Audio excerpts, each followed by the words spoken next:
São 6h45 já. Vou começar falando então. Faltou a gente falar sobre prisma, né? Da aula de refração. Aí o plano vai ser o seguinte: a gente vai começar a falar sobre lentes hoje e terminar talvez semana que vem. E depois falar sobre instrumentos óticos e ótica da visão. Aí acabou a parte de ótica.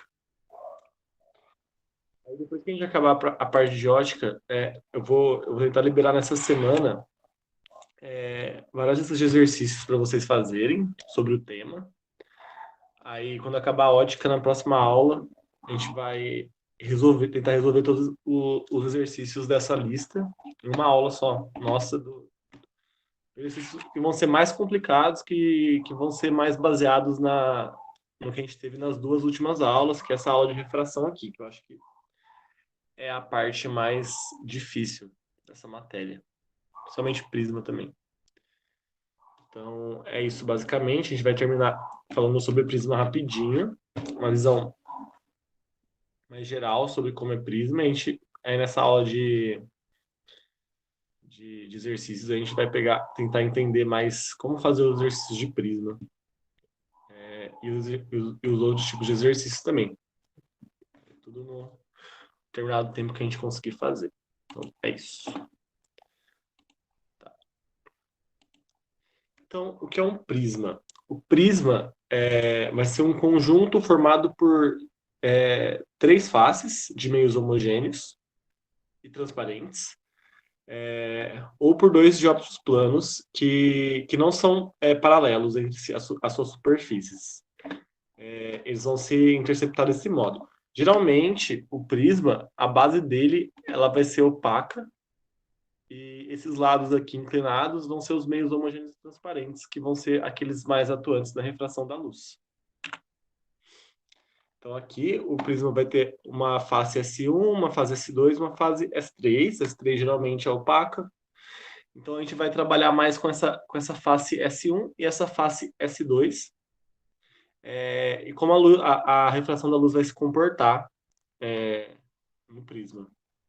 Então, primeiramente, a gente vai tirar, para a gente analisar o que vai acontecer, vai pegar essa seção principal assim, fazer um corte no prisma, e a gente vai analisar o que vai acontecer com a luz nessa parte. Então, aqui a gente tem um prisma, um meio N1, e aqui dentro a gente tem, então, um meio N2. Aí, é o que vai acontecer. O índice de refração, então, do N1 é menor que o índice de refração N2, nesse caso aqui. A gente vai analisar o que vai acontecer no prisma nessa situação. Então, tem um raio de luz incidente monocromático aqui. Ele vai incidir nessa primeira face do prisma, vai sofrer refração, se aproximando da normal. Então, a gente traça a normal aqui, que vai ser perpendicular, então, a essa face S1 do prisma. E esse raio vai atravessar todo o prisma, que é de um mesmo material, homogêneo, então ele não vai sofrer refração aqui dentro. Vai sofrer uma segunda refração quando ele chegar na outra face e passar de meio de novo. Dessa vez, do meio índice de refração maior para um índice de refração menor. Então, ele vai, então, se afastar da normal. Então, agora a gente vai tentar fazer um exercício geométrico para conseguir entender, calcular o que vai acontecer nesse prisma. Então, a primeira coisa que a gente vai fazer, a gente vai ter que aplicar a lei de Snell nessa primeira face, depois nessa segunda face. Então, a lei de Snell aqui vai ser N1 vezes I. Então, isso é a relação do meio 1 vezes o ângulo de incidência, que vai ser igual, então, ao índice de refração do meio 2 vezes R, que vai ser aqui, então, o ângulo de refração. E aqui, então, quando ele atinge novamente a segunda refração, a gente traça normal, 90 graus. Então, o ângulo de incidência vai ser esse ângulo I' aqui. E o ângulo de refração vai ser esse ângulo R' aqui. E aqui vai ser, então, N2 vezes I' vai ser igual a N1 vezes R'. Então, se o exercício geralmente te der o ângulo de incidência, o ângulo refratado e o outro ângulo de incidência da segunda refração aqui.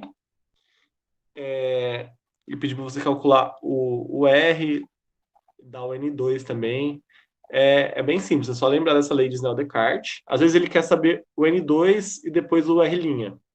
Ele te dá todo, o valor de N1, I e R. Aí você consegue calcular o N2 nessa primeira lei de Snell, nessa primeira refração. E depois você consegue calcular, se ele te der também o I' aqui, o R' nessa segunda parte da refração. Mas o que é o que a maioria dos exercícios vão pedir, é esse valor desse desvio que vai acontecer do raio incidente até o raio refratado ali na segunda refração. Então, esse ângulo, esse desvio aqui, vai ser o valor do ângulo entre o prolongamento desses dois raios. Então, você vai prolongar esse raio incidente, vai prolongar esse outro raio refratado, e você vai ter aqui o valor de D. E como que a gente vai calcular esse D? Normalmente, a gente vai para a geometria. Então, se vocês observarem, acho que é melhor na outra imagem. Se vocês observarem esse ângulo D aqui, se vocês pegarem esse triângulo aqui, ó, que vai dessa ponta da primeira refração, dessa ponta da segunda refração, até esse ponto aqui que nos dá o ponto do prolongamento dos dois raios, vocês percebem que a gente tem um triângulo. E esse D aqui vai ser ângulo externo do triângulo. Então, se ele vai ser ângulo externo desse triângulo, se a gente pegar esse ângulo D e esse ângulo do ápice do triângulo, eles vão dar 180 graus. Se a gente pegar esse ápice do triângulo, somar com o ângulo I menos R e o ângulo R' menos I', também vai dar 180 graus. Então, isso quer dizer que o valor de D vai ser I menos R e R' menos I'. Por que esses ângulos aqui têm esse valor de I menos R e R' menos I'? Porque aqui a gente só pega o valor do oposto pelo vértice. Então, se a gente pegar o prolongamento aqui e a normal, a gente sabe que esse ângulo aqui é oposto pelo vértice ao ângulo I, então ele tem valor de I. E aqui a gente sabe que é o ângulo da primeira refração R, então esse ângulo aqui vai ser o ângulo I, o menos R, então I menos R. E a mesma coisa aqui. Então a gente tem que o desvio que a gente quer obter vai ser I menos R, então o ângulo de refração menos o ângulo de incidência menos o ângulo da primeira refração, mais R menos I', que vai ser, então, o ângulo de incidência da segunda refração, vai ser o ângulo refratado da segunda refração menos o ângulo de incidência da segunda refração. Mas a gente consegue melhorar ainda mais essa fórmula que a gente tem, porque a gente pode utilizar esse A. Esse A é chamado de ângulo de refringência do prisma. Ele é importante justamente porque a gente consegue colocar ele nessa fórmula do desvio. Então, quando a gente tem um prisma, a gente calcula, a gente quer fazer ele ter um determinado desvio naquele raio, para a gente montar esse prisma, é só a gente calcular quanto vai ser o ângulo de refringência do prisma para poder ter o desvio que a gente quer. Então, por que esse ângulo de refringência vai nos ajudar a calcular esse desvio? É porque se a gente pegar esse triângulo maior aqui, que vai desse ponto da primeira refração e desse ponto da segunda refração até o ápice, o ponto do ápice desse prisma, a gente vai obter, então, a gente vai perceber uma coisa interessante. Então, primeiramente, a gente vai querer saber quais são esses ângulos da base desse triângulo para poder, então, ver como é que vai se comportar a fórmula em relação ao A. Então, novamente, a gente sabe que a normal faz com a superfície refratária, a superfície de separação dos meios, 90 graus.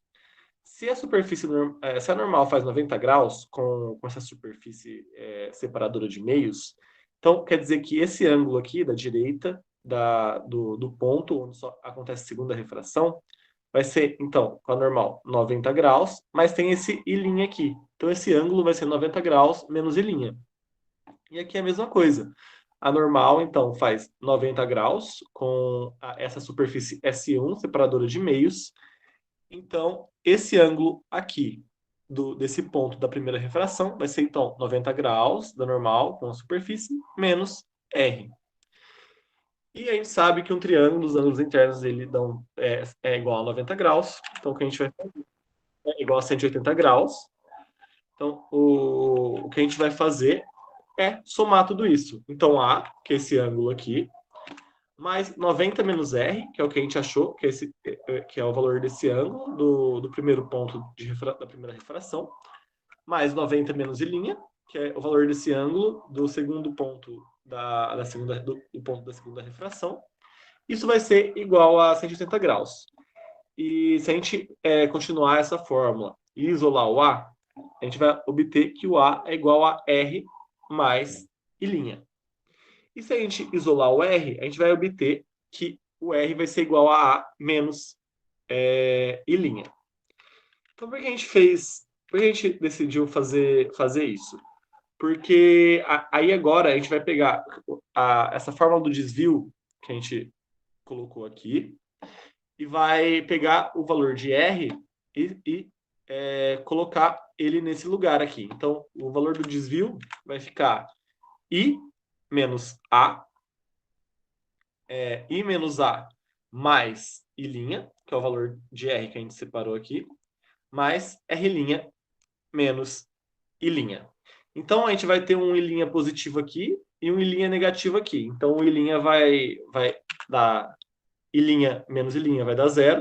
Então, a gente vai obter que a fórmula final do desvio padrão em relação ao ângulo do desvio angular em relação ao ângulo de refringência do prisma vai ser que o desvio vai ser igual ao ângulo de incidência na primeira fase, mais o ângulo de emergência na segunda face, menos o ângulo de refringência do prisma. Então, para a gente calcular esse D aqui, a gente vai só utilizar três ângulos, que é esse ângulo I de incidência, a gente vai somar com esse ângulo R' de refração da segunda refração e vai subtrair do ângulo de refringência do prisma.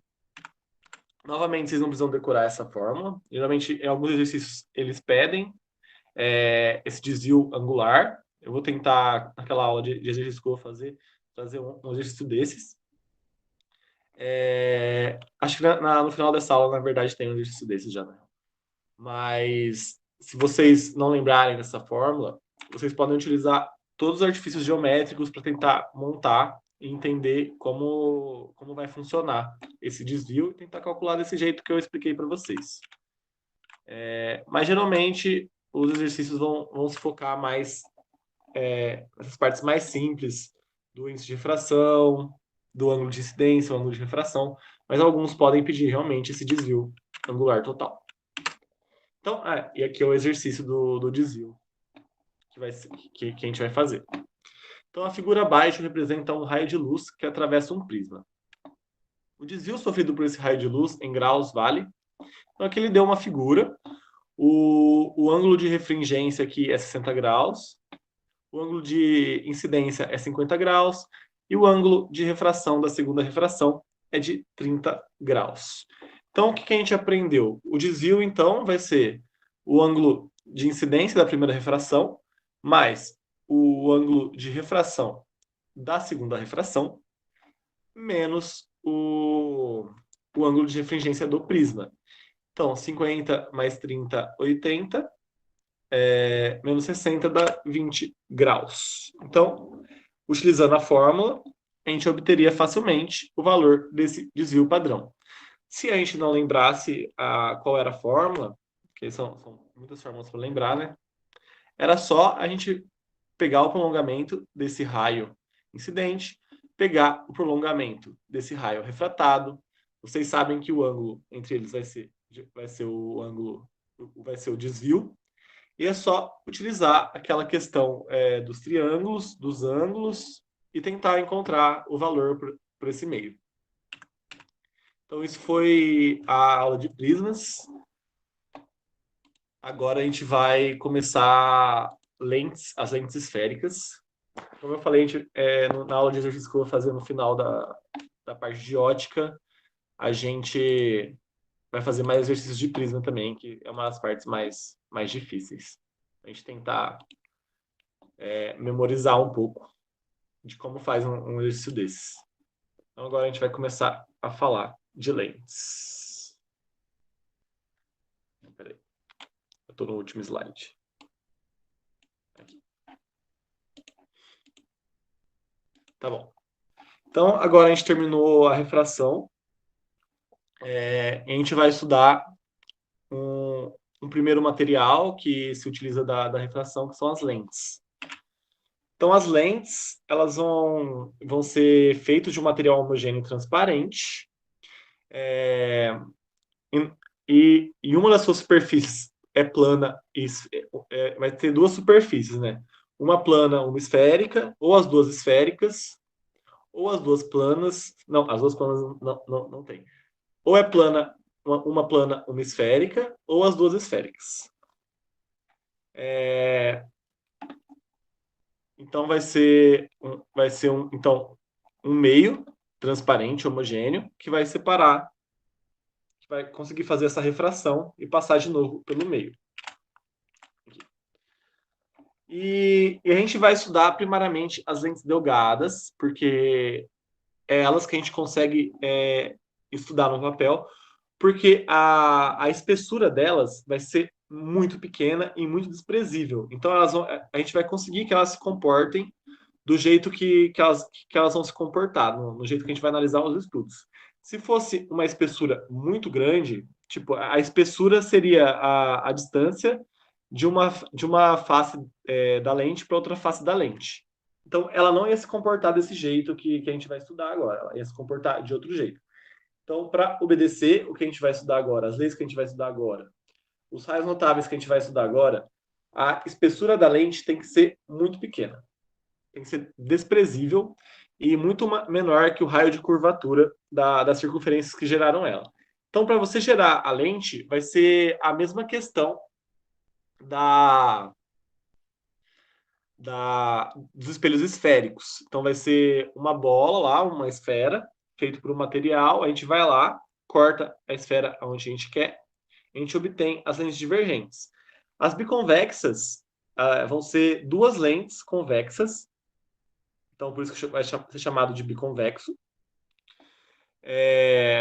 Como a gente já havia estudado nos espelhos sobre côncavo e convexo, então ela é biconvexa porque essa parte que está em contato com o meio diferente da lente, ela tem esse formato abaulado aqui, esse formato gordinho, e não esse formato em C da lente côncava que a gente vê aqui nessa parte direita, onde está a minha seta. Então, por isso que ela é biconvexa. Então, ela vai ser feita unindo... a gente vai cortar duas esferas e vai unir, então, essas partes cortadas. Por isso que a gente obtém uma lente biconvexa. Aqui, a gente tem uma plano convexa, que é uma superfície plana, e outra parte convexa. E o raio da parte plana vai ser maior que o raio da parte convexa, porque, como é plano, o raio é infinito, né? Então vai ser maior. E aqui a gente vai ter uma convexo côncava, que o raio da parte côncava é maior que o raio da parte convexa. Então, por isso que a gente, quando ela é convexo côncava, a gente obtém uma lente de borda fina. E aqui vocês vão perceber na parte direita que a gente tem lentes de borda grossa. Então, aqui é uma lente bicôncava, que vai ser, então, essa parte, o C virado para fora. E se vocês perceberem, ela vai ter a borda grossa. A plano côncava também tem uma borda grossa, como vocês podem perceber pelo desenho aqui. E o raio do plano vai ser maior que o raio côncavo, pela mesma coisa que eu expliquei aqui. E temos a convexo côncava, que o raio da parte convexa vai ser maior que o raio da parte côncava. Então, por isso que a gente tem, dessa vez, a borda espessa também, não borda fina, uma borda grossa. E por que a gente vai precisa saber sobre esses tipos de lente? esses tipos diferentes. A principal coisa dessa parte aqui, desses tipos de lentes, é saber que as lentes de borda fina, elas são lentes convergentes. Então, elas vão convergir o raio que passa por elas para um ponto. Já as lentes de borda grossa, elas são lentes divergentes. Elas vão divergir o raio que passa por elas e vão divergir, então, o raio que passa por elas, afastando ele da lente. E, tipo, para vocês tentarem lembrar que tipo de lente é qual, tente sempre desenhar. Então, uma biconvexa, você vai lá, desenha duas lentes convexas e une elas. Aí você vai perceber que tem uma borda fina, então isso quer dizer que é uma lente convergente. Se for a plano convexa, desenha lá também. Uma parte plana, uma parte convexa. Lembrando que ela vai ser convexa devido a como ela se comporta com o meio externo. Então, sempre fazendo o desenho. Convexo côncava, aqui seria côncava convexa, né? Tá escrito errado aqui. Mas é sempre o raio maior na frente. Então, essa da esquerda aqui seria a côncava convexa. E essa da direita aqui seria convexo côncavo. Acabei de perceber que está escrito errado aqui. Então, se o raio do nome da esquerda vai ser maior, então ela vai determinar se vai ser de borda fina ou borda grossa. Então, aqui a parte côncava tem um raio maior, então a parte convexa que tem um raio menor vai ficar aqui. Então, se vocês desenharem, vai ficar à direita, claro, porque tem um raio menor. Se vocês desenharem, você vai perceber que tem uma borda fina. Então, é isso, basicamente. Mas, sempre lembrando, borda fina da lente, lentes convergentes. Borda grossa, lentes divergentes. E aqui a gente só alguns detalhes, assim, que as lentes biconvexas e bicôncavas, elas geralmente são simétricas e seus raios de curvatura são iguais. Mas elas não precisam ser assim. Não tem uma regra definida para isso. E se elas tiverem uma espessura menor que o raio de curvatura, elas vão funcionar como lentes delgadas e vão respeitar aquela mesma lei que a gente vai estudar mais para frente, as mesmas características dessas lentes. E, geralmente, as lentes que a gente tem são lentes de vidro que são imersas no ar. Então, por isso que as lentes de borda fina têm esse comportamento de lente convergente e as lentes de borda grossa de lente divergente. Porque o índice de refração do vidro ou o índice de refração da lente vai ser maior que o índice de refração do ar ou o índice de refração do meio. Então, quando a gente tem um índice de refração da lente maior que o índice de refração do meio, a gente tem aquela característica de que as lentes de borda fina vão ser convergentes, convergindo o raio aqui, como na figura está mostrando, e as lentes de borda grossa vão ser divergentes, como mostrado aqui nessa figura também, divergindo. Então, tem essa característica. Mas, se a lente estiver em um meio que a refração do meio é maior que o índice de refração da lente, vai acontecer o oposto. Então, as lentes de borda fina vão se comportar de maneira divergente e as lentes de borda grossa vão se comportar de maneira convergente. Então, isso é um detalhe muito específico. A maioria dos exercícios vão utilizar essa parte da esquerda, em que o índice de refração da lente é maior que o índice de refração do meio. Então, isso muito um conhecimento de rodapé, assim. Mas se vocês conseguirem lembrar sobre isso e tiver algum dia, algum exercício que tenha essa pegadinha, vai ser muito bom. E aqui eu vou mostrar só como a gente representa as lentes, igual a gente representou o espelho aquela vez quando a gente foi desenhar as imagens formadas e os raios notáveis, né? Então, essa é a maneira que a gente desenha a lente convergente e a lente divergente. Então, a lente convergente vai ser uma reta com duas setas apontadas para fora, apontadas para a direção de crescimento da lente. E aqui na lente divergente, é a mesma coisa, uma reta, só que com as setas viradas ao contrário. Então, isso é só como a gente vai representar elas no papel. E aqui, então, a gente só mostrando nessa parte da esquerda aqui, como é a criação de uma lente bicôncava. Então, não a criação de uma lente bicôncava, mais como é calculado os centros de curvatura dessa lente. Então, você pegaria essa parte côncava aqui da lente e traçaria, então, uma circunferência. Mesma coisa aqui do outro lado. E o centro dessa circunferência seria, então, o centro de curvatura dessa lente. E o eixo principal das lentes vão ser uma reta que passa entre o centro de curvatura 1 da primeira borda e no centro de curvatura 2 da segunda borda. Então, é uma reta que vai unir C1 e C2. Se for uma lente que é plana e convexa ou plana e côncava, o eixo principal vai ser perpendicular à lente, à própria lente, e vai passar pelo centro de curvatura da parte côncava ou convexa. Então, é basicamente só como a gente vai montar então, o eixo principal e a lente. E o centro óptico, então, da lente esférica, vai ser o ponto entre a lente e o eixo principal. Então, esse ponto O, que era o vértice do espelho, né? Agora a gente está chamando de centro óptico, que a gente mudou. A gente não está falando mais de espelho, a gente está falando de lente, então eles gostam de mudar os nomes utilizados também. E temos uma propriedade interessante, que todo raio de luz que passa pelo centro óptico não sofre desvio. Então, todo raio de luz que vai passar na lente e passa pelo seu centro óptico não sofre desvio, não sofre convergência nem divergência, tanto para as lentes divergentes, tanto para as lentes convergentes. E a gente vai ter também algumas outras nomenclaturas. A primeira delas é o foco principal objeto, que a gente vai chamar de FO,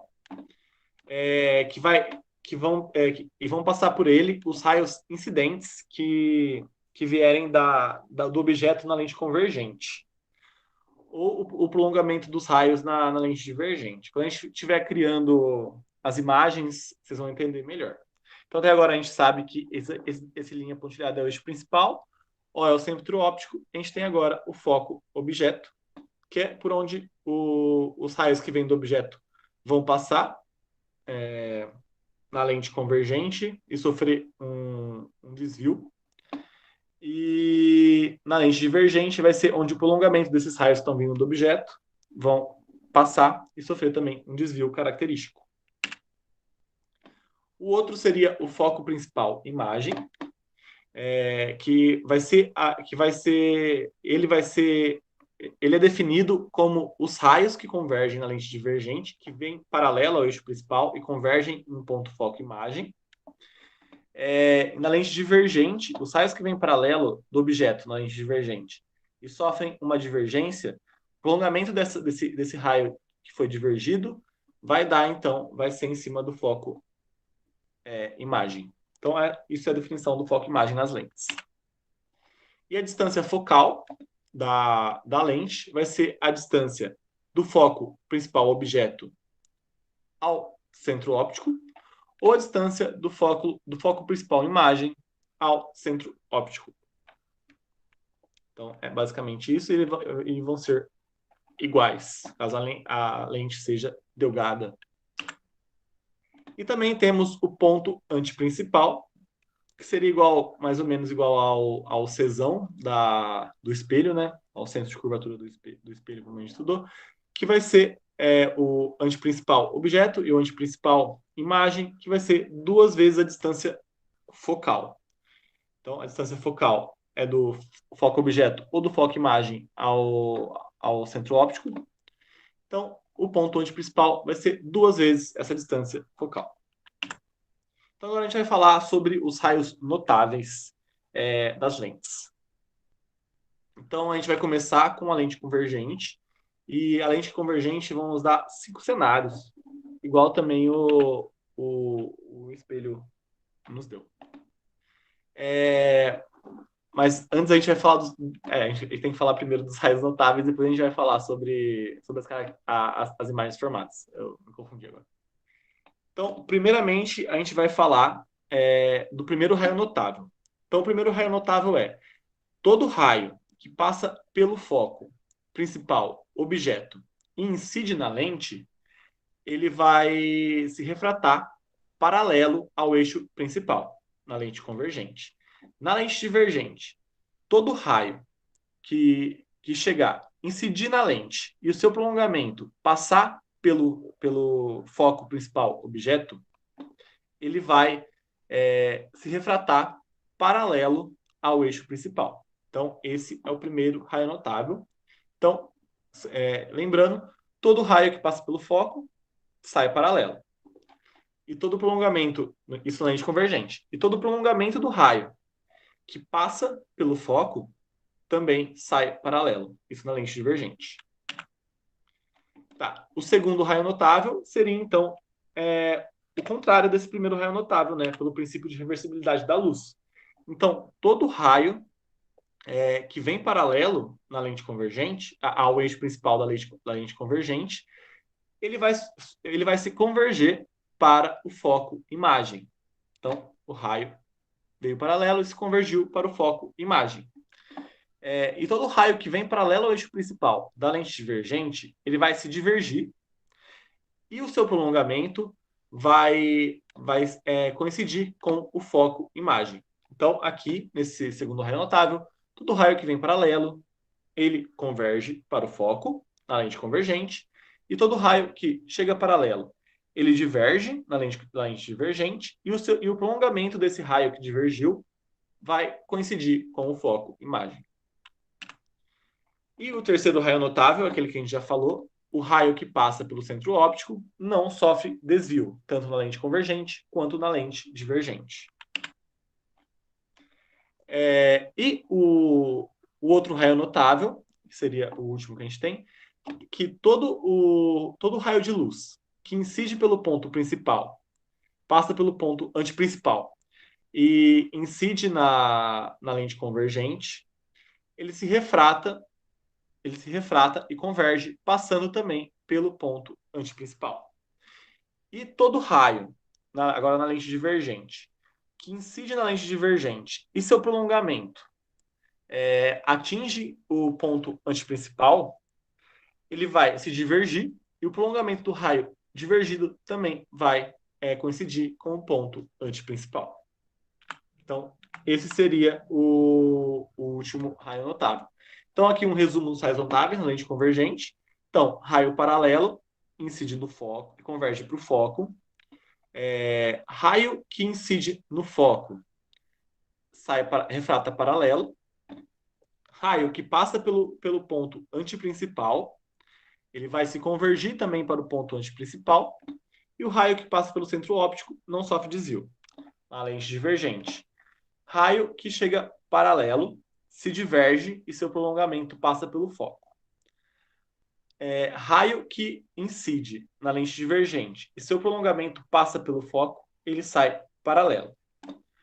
O raio que incide na lente divergente e seu prolongamento passa pelo ponto antiprincipal, ele vai se divergir e o prolongamento do raio divergido também vai passar pelo ponto antiprincipal.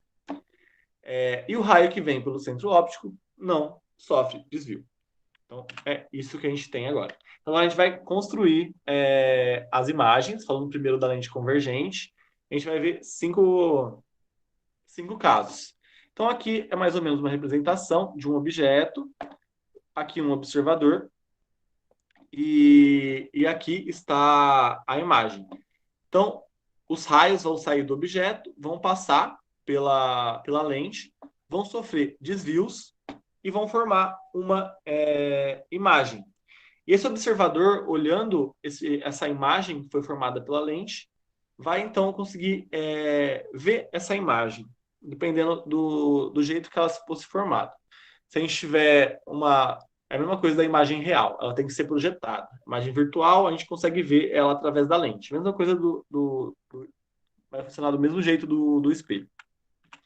Então, o primeiro caso da lente convergente é quando a gente tem o objeto antes do ponto antiprincipal objeto. Então, a gente vai pegar um ponto lá e sempre a gente vai ter que utilizar dois raios notáveis e o encontro desses raios vai nos dar aonde vai se formar a imagem daquele ponto que a gente pegou. Então, aqui a gente pega o ápice da imagem do objeto. Vamos utilizar dois raios notáveis mais simples, que é o raio que incide paralelo e converge para o foco, e outro raio que passa pelo centro óptico e não sofre desvio. Então, no ponto que eles se encontram, é o ponto que a gente vai obter a imagem que a gente quer, o tamanho da imagem. O que a gente observa, então? A imagem não é formada por prolongamentos de raios, ela é formada pelos raios em si. Então, ela é real. A imagem ela vai se localizar entre o foco imagem e o ponto antiprincipal imagem. O tamanho da imagem vai ser menor que o objeto e sua posição vai ser, a sua orientação vai ser invertida ao objeto. Então, esse é o primeiro caso. Lembrando sempre que a gente não precisa decorar a natureza de cada caso, a gente só precisa saber como construir a imagem. Quando a gente precisar relembrar, a gente sabe como construir, sabe como obter essas informações.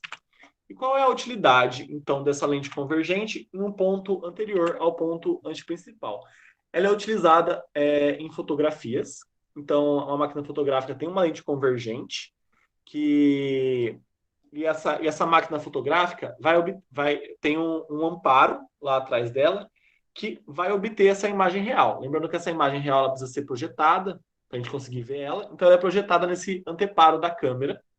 Ela vai ser invertida, ela vai ser menor que o objeto. E realmente as fotos geralmente são menores que o objeto.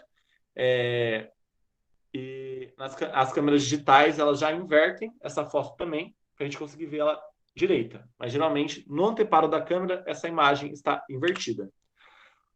Outra lente convergente também que é muito famosa é o nosso olho. Então o nosso olho funciona igual uma máquina fotográfica. Pega uma imagem, um objeto, os raios vão se convergir na nossa lente, que é chamada de cristalina. A gente vai ter uma aula específica sobre a visão do olho, como funciona, nossos olhos. Mas, basicamente, o cristalino é a lente convergente do nosso olho. E a gente, então, tem lá atrás do nosso olho a retina, que vai servir como um anteparo para a gente obter, então, essa imagem real, porque ela precisa ser projetada. Então, ela é real, ela vai ser menor, como a gente já sabe, ela vai ser invertida. E, geralmente, a lente cristalina, a nossa lente do olho, a nossa lente e a lente da máquina fotográfica, o ponto antiprincipal é muito pequeno. Então, a maioria dos objetos que a gente for ver vai ser esse primeiro caso, com o objeto antes do ponto antiprincipal. Então, é isso, essas utilidades desse ponto primário. Agora, o segundo caso é quando o objeto, ó, está sobre o ponto antiprincipal. Então, esse caso aqui. Então, novamente, raio paralelo converge para o foco. Raio passa pelo centro óptico, encontro dos raios, a gente vai ter, então, o objeto. Então, novamente, não é encontro de prolongamentos, é encontro dos raios em si. Então, a imagem tem uma natureza real. A localização, se a gente pegar aqui, vai ser sobre o ponto antiprincipal imagem. O tamanho a gente vai ser igual ao objeto e ela vai continuar sendo invertida. Então, lembrando, esqueceram, desenhem, passem os raios, vocês vão obter a característica das imagens. O terceiro caso vai ser o objeto. E aqui no segundo caso, geralmente, é utilizado no Xerox. Quando a gente quer fazer um Xerox, a gente tem uma lente que lá no fundo e aquela parte que a gente coloca o Xerox é exatamente em cima exatamente onde está o ponto antiprincipal daquela lente. Então a gente vai obter uma cópia com o mesmo tamanho, invertida, mas lá a própria máquina inverte de novo, para não ter esse problema. Mesma coisa no nosso olho. Na retina aqui, a imagem é invertida e menor, mas nosso cérebro consegue mudar essa característica para a gente conseguir ver ela direita e do mesmo tamanho. Então, esse segundo caso, geralmente, que você quer obter uma imagem projetada, que é real, num papel, em Xerox, e do mesmo tamanho, você vai utilizar, então, esse segundo caso. O terceiro caso é quando a gente tem o objeto O entre o ponto antiprincipal e o foco objeto. Então, novamente, Pegamos o ponto, raio paralelo passa pelo foco, o raio passa pelo centro óptico, o encontro dos raios. A gente vai obter, então, novamente, uma imagem real, porque não é feita pelo prolongamento, é feita pelos raios. Ela vai ficar, depois de A1, ela vai ser maior e ela vai ser invertida. E aonde a gente utiliza isso? A gente utiliza isso em slides. Então, quando a gente tem um slide, a gente quer projetar algo maior em uma tela. Então, a gente utiliza essa lente convergente, em que o objeto vai estar entre o ponto antiprincipal objeto e o foco objeto. Então, a gente vai conseguir uma imagem maior e real, que vai ser também precisar ser projetada. E, novamente, a máquina consegue desinverter isso. O quarto caso aqui vai ser o objeto sobre o ponto foco objeto. Então, novamente, traçamos o raio paralelo, passa pelo foco imagem, passa pelo centro óptico, e a gente vai perceber que esses raios nunca vão se encontrar. Então, novamente, a gente vai ter uma imagem imprópria. Então, essa lente ela não vai conseguir formar uma imagem. Então, a gente não vai conseguir ver a imagem do objeto. Mas, então, vai gerar esses feixes de raios paralelos. Deixa eu esperar os cachorros pararem de latir. Aí. Beleza. Então, é isso. Aqui, o quinto caso, a gente vai ter um objeto entre o foco e o centro de curvatura. E a gente vai traçar os raios aqui. Então, vai sair o raio paralelo ao eixo principal, passar pelo foco, e o raio que passa pelo centro óptico. E eles também não vão se encontrar, os raios propriamente em si, mas o prolongamento deles se encontram e formam a imagem aqui atrás. Só que dessa vez a imagem vai ser virtual, ela vai ser anterior ao foco, e ela vai ser maior que o objeto, e ela vai ser direita. Então, quando a gente pega uma lupa, a gente olha um objeto, a gente está vendo a imagem através da lupa. Então, o que a gente vai estar recebendo nos nossos olhos é a informação da imagem. Então, a gente não vai ter mais vendo um objeto, mas a gente vai estar vendo a imagem. Então, a gente vai estar vendo uma ampliação do objeto. E também essa lente é utilizada nos microscópios, onde a gente quer ver uma ampliação de um objeto pequeno. A gente coloca lá o objeto. A lente tem uma forma de que quando a gente colocar o objeto, ele vai ficar entre o centro óptico e o foco. Então a gente vai conseguir ver aquela ampliação da imagem. Então é para isso que a gente vai utilizar esse quinto caso. Todos esses casos são lentes convergentes que vão ser construídos de forma, quando a gente for analisar o objeto, ele vai estar colocado em determinado ponto da lente, seja anterior ao ponto antiprincipal, seja entre o ponto antiprincipal e o foco, seja entre o foco e o centro óptico, seja em cima do ponto antiprincipal. Agora a gente vai falar sobre como vai se comportar a construção de imagens em lentes divergentes. Vai ser a mesma coisa do espelho esférico convexo, um caso só, e vai ser sempre esse mesmo caso. Vamos pegar um objeto bem afastado da lente. Então, a gente vai pegar dois raios notáveis, o raio que chega paralelo ao eixo principal e diverge, e seu prolongamento passa pelo foco, e novamente o raio notável que passa pelo centro óptico. Então, aqui, o encontro do prolongamento desse raio com o raio que passa pelo centro óptico, a gente vai obter essa imagem.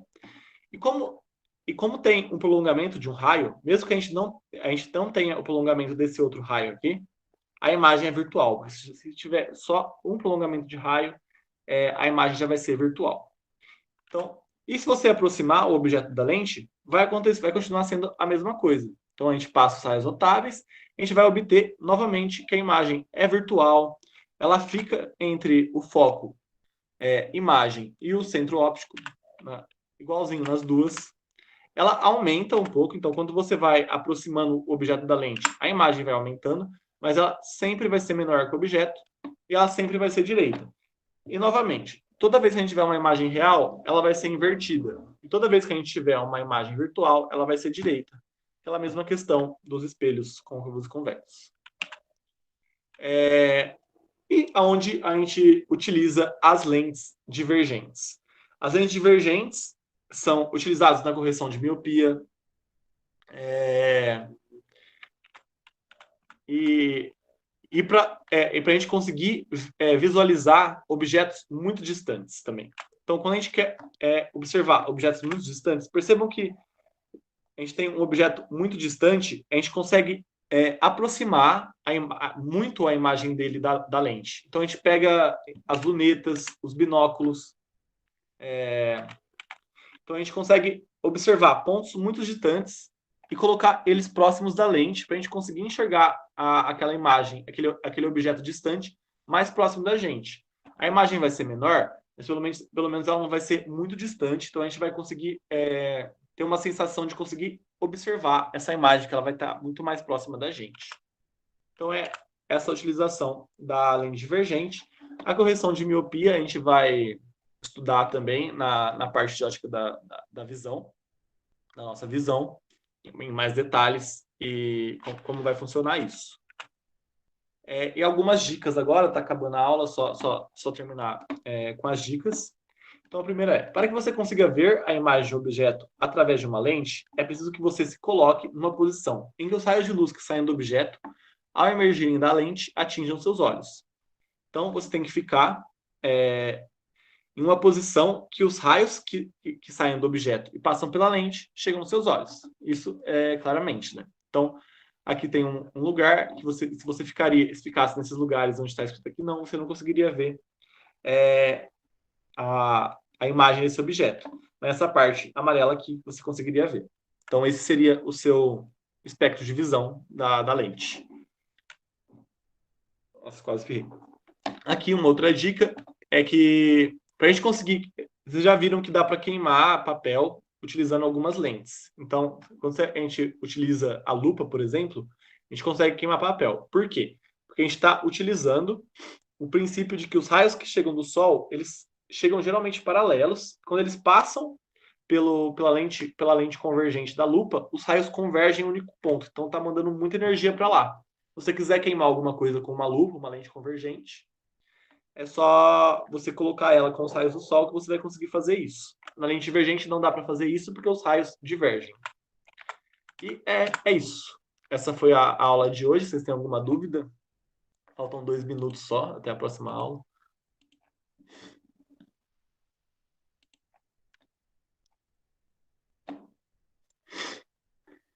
Então, cai um pouquinho, sim. Essa parte de lentes cai mais essa representação desses casos que eu mostrei. E na próxima aula a gente vai falar sobre a análise geométrica. Agora a gente teve aquela análise geométrica nos espelhos esféricos, que a gente vai calcular quanto que diminui, quanto que aumenta, o valor do foco. É basicamente isso. Aí essa parte cai um pouco mais do que só essa primeira aula de lentes. Mas no vestibular, se eu não me engano, cai mais espelhos do que lentes, geralmente. E aquelas 2 aulas anteriores cai menos que espelhos e lentes, mas é um pouquinho mais difícil. Então, por isso que eu vou tentar fazer uma aula de exercícios mais específico naquelas 2 últimas aulas passadas. Mas é isso, então, gente. De nada. Até mais, gente. Boa noite.